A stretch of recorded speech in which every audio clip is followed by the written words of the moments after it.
जी तमाम देखने सुनने वालों को राना सरवर का सलाम मसनून कादर मुतलक आपको दुनिया आखिरत की कामरानियाँ अता करे। आज मैं हल्का NA80 PP 64 और PP 63 पे बात करना चाहता हूँ कि वहाँ PTI के उम्मीदवार कौन हैं, उनके मद्दे मुकाबल कौन हैं और वहाँ का सर्वे जो मैंने करवाया है उसका रिज़ल्ट क्या है। उससे पहले मैं एक छोटा सी बात करना चाहता हूँ कि इस वक्त PTI की जितनी भी चल रही है ना कैंपेन, वो सोशल मीडिया के ज़रिए चल रही है और माशाल्लाह मैं नौजवानों को सलाम पेश करता हूँ, खराज तहसीन पेश करता हूँ कि जो इतने एक्टिव हैं।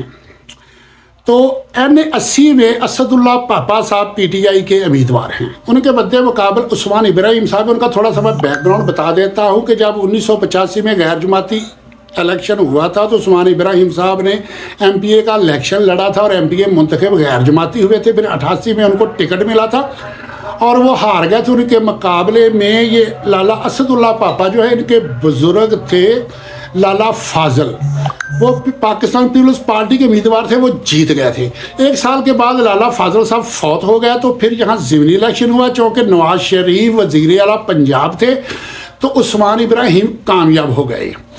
उसके बाद इलेक्शन आता है 90 का, 90 में फिर ये हुए। उसके बाद फिर MPA हुए। फिर 2002 में इनको MNA का टिकट मिला, वो हार गया। फिर उसके बाद 2013 में MNA मुंतखब हुए और फिर 2018 में भी यहाँ से उस्मान इब्राहिम साहब MNA मुंतखब हुए।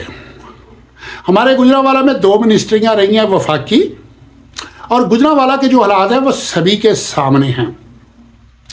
और इस वक्त जो एक जुल्म का बाजार गर्म कर रखा है वो सबके सामने है। जिस तरह से दीन इस्लाम का मजाक उड़ाया जा रहा है, जैसे अवाम की अमंगों की तज़हीक की जा रही है, वो सारे लोग देख रहे हैं। हमने अब बताना है उन मुक़्तदर हलकों को कि हकीकी ताकत कौम होती है और जब कौम खड़ी हो जाए फिर उनका कोई कुछ नहीं बिगाड़ सकता। लाला असदुल्ला पापा जो है उनका इंतखाबी निशान पिंजरा है, हर एक ने वोट देना है और सर्वे के लिहाज से ये बहुत बड़ी लीड ले रहे हैं। लेकिन मैं वर्करों से कहता हूँ इस लीड के पीछे नज़र कोई भी पीछे ना रह जाए। कोई बीमार हो, बूढ़ा हो, ज़ईफ़ हो, छोटा हो, बड़ा हो, हर एक पोलिंग स्टेशन पे जाए और 2 काम और करने हैं। अगर खान साहब ने हमारे लिए कुर्बानी दी है तो क्या हम खान साहब के लिए 24 घंटे नहीं दे सकते? सुबह ही सुबह सब ने निकलना और पोलिंग स्टेशनों पे पहुंच जाना है, लंबी लंबी कतारें लग जाए, खड़े हो जाना है। इंशाल्लाह ताला कल से मैं इलेक्शन वाले दिन के मतलब इनके धांधलियों के प्लान और वर्करों ने क्या करना है, इनकी धांधलियों को नाकाम कैसे करना है और पोलिंग एजेंटों का किरदार, इस पे वीडियो शुरू कर देनी है। मैं बस कल तक बना रहा हूँ, अपना ज़िला मैं मुकम्मल करके फिर उस तरफ आ जाऊँगा। तो अब मैं ये कह रहा हूँ वर्करों से कि हर एक ने वहाँ निकलना है और जा कर के वोट डालना है। हर बंदा ये सोचे कि मेरे एक वोट से मेरे उम्मीदवार ने कामयाब होना है। अगर आपको प्रूफ भी आ जाए कि 2 लाख 3 लाख हमारे उम्मीदवार को वोट पड़ चुका है और मुखालिफ को चंद हज़ार पड़ा, तो तब भी ज़हन में यही रखना कि मेरा एक वोट वहाँ जाएगा तो मेरे उम्मीदवार ने कामयाब होना है। आज ये हक और बातिल की जंग है, हक के साथ खड़े होना है। कूफियों की तरह दिल में मोहब्बत उनस रख के घरों में नहीं बैठना, बाहर निकलना है। कूफियों के दिलों में इमाम हुसैन रज़ियल्लाहु अन्हु की बहुत मोहब्बत थी, बहुत अकीदत थी, लेकिन उनके लिए वो बाहर नहीं निकले और तारीख़ में बदतरीन कौम के नाम से आज भी याद किए जाते हैं। हम नहीं चाहते कि हमारी आइंदा आने वाली नस्लें हमारे नामों पे शर्मिंदा हों।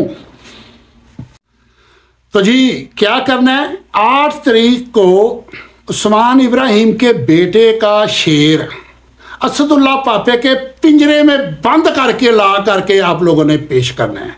अब उससे आगे मैं आ जाता हूँ। चौधरी मोहम्मद अली साहब है 64 PP 64 में, उनका इंतखाबी निशान है प्रेशर कुकर।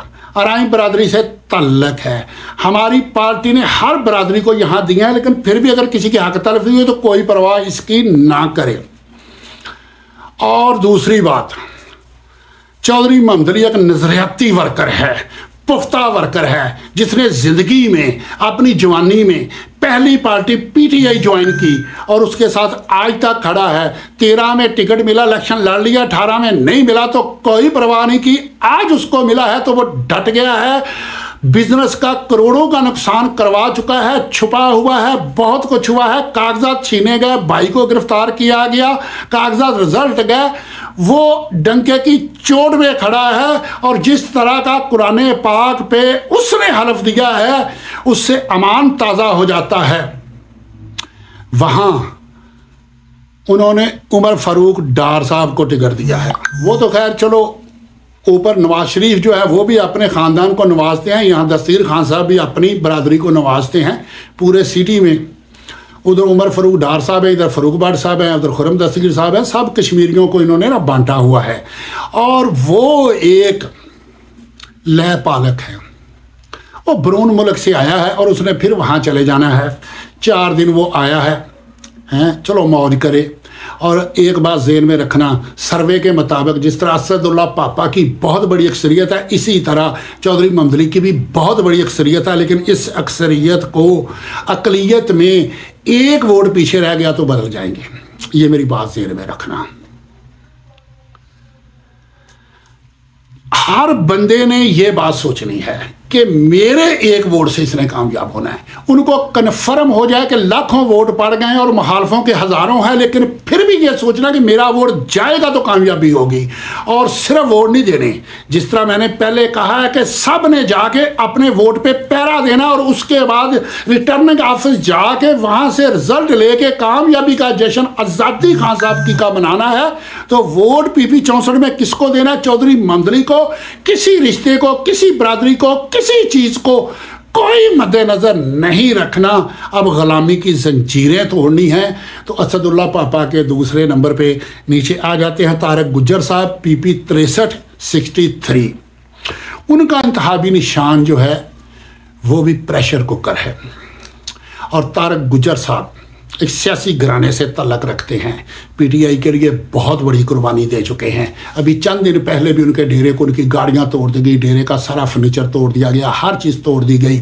और ये काम सिलसिला जो है वो मई से जारी है और इनके साथ जुल्म ज़्यादती हो रही हैं, लेकिन वो पार्टी के साथ खड़े हैं। वहाँ उनके हलके में मेयर इकराम साहब, जिनका शायद प्याला है, वो भी खान साहब की तस्वीरें लगाई हुई हैं, लेकिन रोज़ाना वो तौफीक भट्ट साहब के साथ मीटिंगें भी करते हैं। और इसमें मैं खुलेआम बारमला इकरार करता हूँ, तौफीक भट्ट मेरा बहुत अच्छा दोस्त है, बचपन का दोस्त है, इसमें कोई शक नहीं। मैं उसकी इज़्ज़त करता हूँ, वो मेरी इज़्ज़त करता है, हम एक दूसरे का बहुत एहतराम करते हैं, लेकिन नज़रिए की बात है। और यहाँ आके मैं तौफीक भट्ट साहब को भी ऐसे ब्रदर एक बात करता हूँ कि भट्ट साहब, महीना पहले PP जो है 63 इसमें आपका और तारक गुज्जर का मुकाबला था, मुकाबला नहीं है। आप इलेक्शन हार गए हैं। किस वजह से हार गए हैं? हमारी कौम शुरफा है, ये अमन पसंद है, ये अमन को चाहती है, ये अदारों की मुदाखलत को पसंद नहीं करती। जब आपने हमारे महल्ले में इर्द गिर्द इलाके में वोटरों सपोर्टरों के घरों में पुलिस भिजवाई और पुलिस ने जाके औरतों की तजलील की, गाली गलोच किया, मेयर तारक को उठा के ले गए, लोगों के दिलों में नफ़रत पैदा हो गई। मैं ऐनी शाहिद हूँ और इलेक्शन वाले दिन आपको यकीन आ जाएगा, आपके पुराने वोटर आपको छोड़ चुके हैं, अब वो तारक गुज्जर को वोट देना चाहते हैं। मैं अराई बरादरी से स्पेशली गुजारिश करना चाहता हूँ कि अराई बरादरी वालों, यहाँ टिकट चौधरी ममदली को मिलना था, तारक गुज्जर ने 64 में इलेक्शन लड़ना था, लेकिन अदारों की सितम ज़रीफ़ी की वजह से हुआ ये था कि इन्होंने 2-2, 3-3 हलकों में कागजात जमा करवाए थे। चौधरी ममदली ने भी इधर करवाए थे, उधर भी करवाए थे और NA के भी करवाए थे। इसी तरह तारक गुज्जर ने भी इधर भी करवाए थे, उधर भी करवाए थे और NA के भी करवाए थे।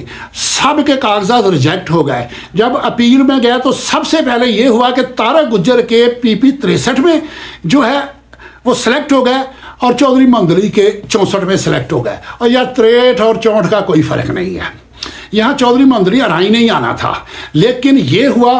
फिर अगर ये मज़ीद इंतज़ार करते तो कैंपेन के लिए वक्त नहीं था, तब फौरी तौर पे हम सब ने मिलकर फैसला किया कि कोई बात नहीं, राई बरादरी को भी मैं कहता हूँ आपका नुमाइंदा भी है और वो पूरे सिटी की नुमाइंदगी करेगा राई बरादरी की, लेकिन ये बरादरियों की बात नहीं है, ये नज़रिए की बात है, ये पाकिस्तानी होने की बात है, ये कौमियत की बात है। और कौमियत हमारी एक है, वो है पाकिस्तानी, और हमने पाकिस्तान के आने वाली नस्लों के मुस्तकबिल के लिए किरदार अदा करना है। बरादरियों को छोड़ दो, पार्टी ने हर बरादरी को टिकट दिए हैं। अगर उन्होंने चौधरी मोहम्मद अली को दिया, वो अराई बरादरी वाले हैं, और इधर दिया तो गुज्जर बरादरी हैं। ऊपर अगर उन्होंने दिया है, मैं अगर देखूं तो किला दार सिंह में बिलाल आजाद राजपूत है। अगर कामोकी में उन्होंने एहसानुल्लाह विरक को टिकट दिया तो उसके मुकाबले में मेरे रिश्तेदार आ गए हैं, तो मैं उनको कतई लाइक नहीं करूँगा, ना सपोर्ट करूँगा। हर बरादरी को उन्होंने बांट के इसी तरह से टिकट दिए हैं, जट बरादरी को दिए हैं, सभी को दिए हैं। तो इसमें कोई भी किसी तरह से भी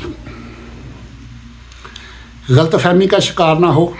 और ये जो अफवाह फैलाई जाती है, सबसे एंड वाली मैं बात करने लगा हूँ, जो अफवाह फैलाई जा रही है कि हुकूमत ने रिज़ल्ट अपनी मर्ज़ी के देने हैं, ऐसा नहीं होता। अगर ये इलेक्शन वाले दिन रिज़ल्ट तब्दील कर सकते तो इनको इतने जतन करने की ज़रूरत नहीं थी, इनको पूरी दुनिया में बदनाम होने की ज़रूरत नहीं थी।